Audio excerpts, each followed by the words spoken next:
दर्शकों नमस्कार। मेरा नाम है मनीष कुमार सिंह और आप देख रहे हैं 4 पीएम महाराष्ट्र। आपका स्वागत है। दोस्तों, महाराष्ट्र में नवनिर्माण सेना के प्रमुख राज ठाकरे, उन्होंने महाराष्ट्र के सीएम देवेंद्र फडणवीस को ओपन लेटर यानी खुली चिट्ठी लिखी है। साथ ही साथ कुछ सुझाव दिए हैं और सुझाव के साथ चेतावनी भी दी है। आखिर ऐसी कौन सी स्थिति पैदा हो गई महाराष्ट्र में जिसने राज ठाकरे को मजबूर कर दिया सीएम देवेंद्र फडणवीस को चिट्ठी लिखने के लिए, और साथ ही साथ ये भी कहा है कि आप बैंकों को समझा लीजिए वरना चेतावनी दी गई है। तो आपको पूरी खबर डिटेल से बताता हूं कि राज ठाकरे आखिर धमकी भरे अंदाज में क्यों बात कर रहे हैं, क्यों उन्होंने चिट्ठी लिखी है और चिट्ठी में क्या कुछ कहा गया है। महाराष्ट्र नवनिर्माण सेना मनसे के चीफ राज ठाकरे ने मुख्यमंत्री देवेंद्र फडणवीस को खुला खत लिखा है। इस खत में मनसे चीफ ने राज्य में भारी बारिश से हुई तबाही और सीएम देवेंद्र फडणवीस का ध्यान खींचने के लिए 5 सुझाव दिए हैं। मानसून की विदाई के साथ बीर, धाराशिव, मराठवाड़ा और दूसरे जिलों में भारी बारिश से किसानों को भारी नुकसान उठाना पड़ा है। बादल फटने जैसे हालात से करीब 10 लोगों की मौत हुई है। इसी बीच मनसे जो चीफ है, उन्होंने मुख्यमंत्री देवेंद्र फडणवीस को सुझाव दिए। राज ठाकरे का यह पत्र फडणवीस के बाढ़ प्रभावित दौरे के बाद सामने आया। इसमें उन्होंने कहा कि कई जगहों पर जमीन पूरी तरह से बह गई है, कृषि को भारी नुकसान हुआ है, ग्रामीण महाराष्ट्र की अर्थव्यवस्था पूरी तरीके से तबाह हो गई है। अब इसको लेकर के राज ठाकरे ने चिट्ठी लिखी है। चिट्ठी में कुछ सुझाव दिए गए हैं, उन सुझावों को सुनिए। तुरंत सूखा घोषित करें, ये सुझाव दिया गया है।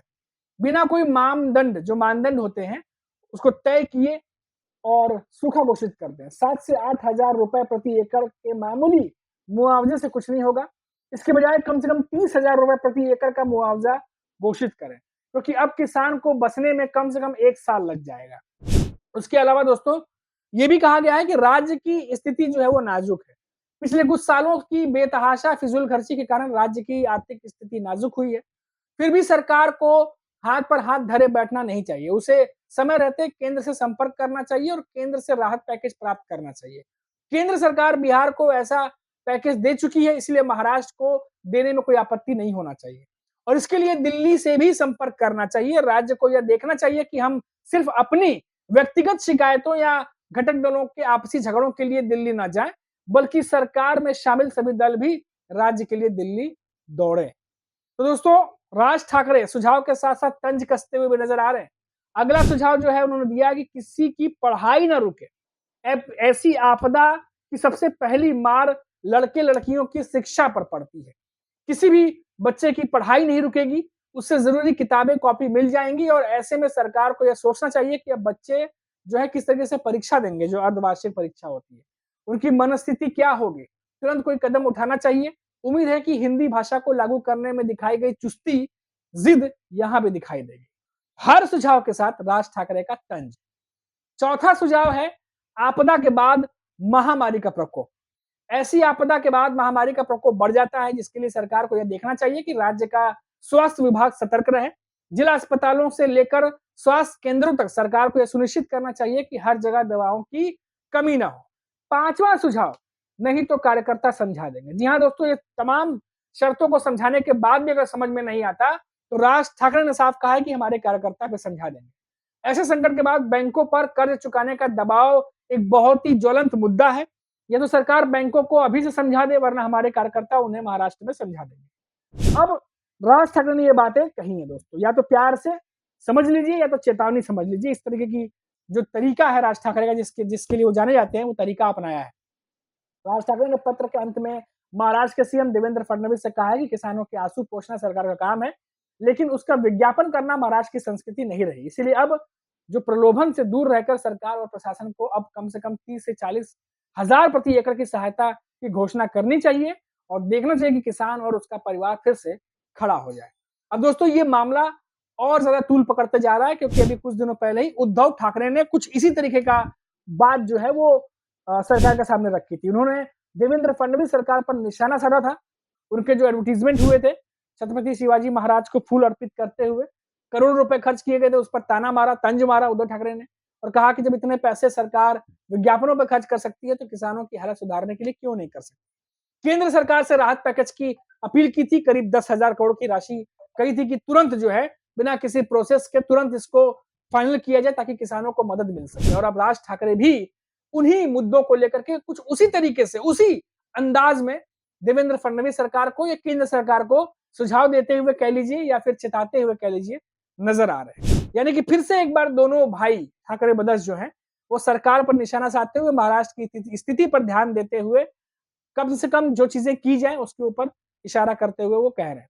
बिहार में किया गया चुनाव था बिहार में, वहां पर तो हाथों हाथ चीजें होंगी, इसमें कोई दो राय नहीं। ना मैं बताऊं मैं उसको और ना आप समझेंगे, वो तमाम चीजें तो अंडरस्टूड है।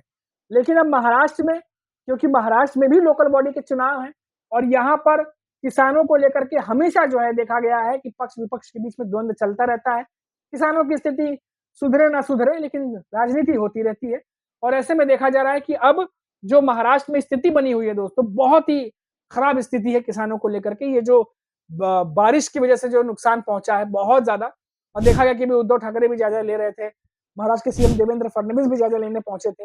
अब इसके बाद क्या राहत का काम किया जाएगा, क्या किया जाएगा, ये तो देखने वाली बात होगी।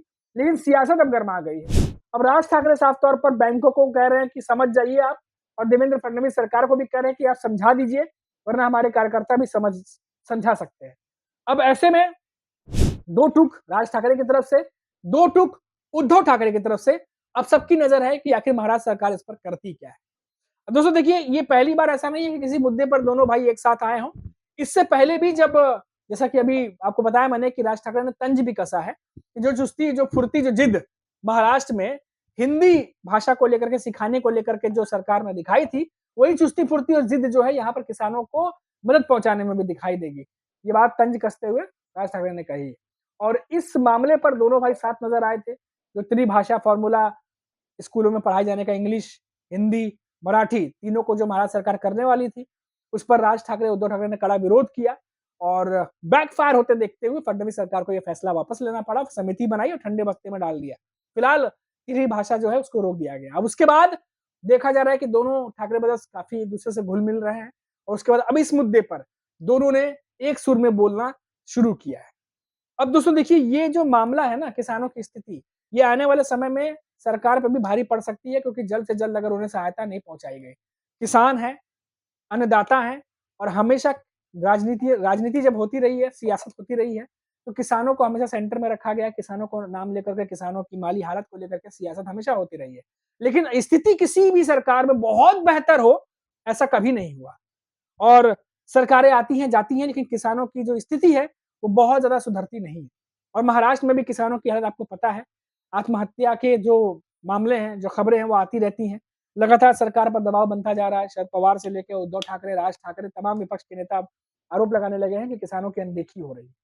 अब देखना होगा कि इस स्थिति में महाराष्ट्र की फडणवीस सरकार क्या करती है, केंद्र सरकार क्या करती है, और ये जो मुआवजे की बात हो रही है, जो राहत पैकेज की बात हो रही है, ये कब तक पहुंचता है।